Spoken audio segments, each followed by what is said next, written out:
را دریاب اگر اهلی دلی بشترد سو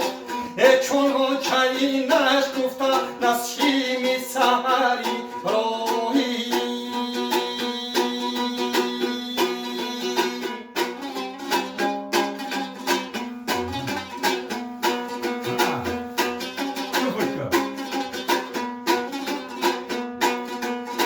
سختی رسد چرخ و نازک بدنم بش سختی رسد چرخ و نازک بدنم بش با سنگ و سر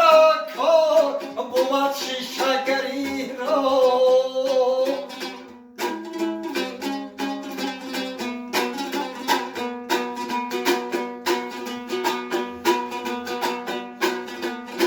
با سنگ و سری کار بود شیشه‌گری را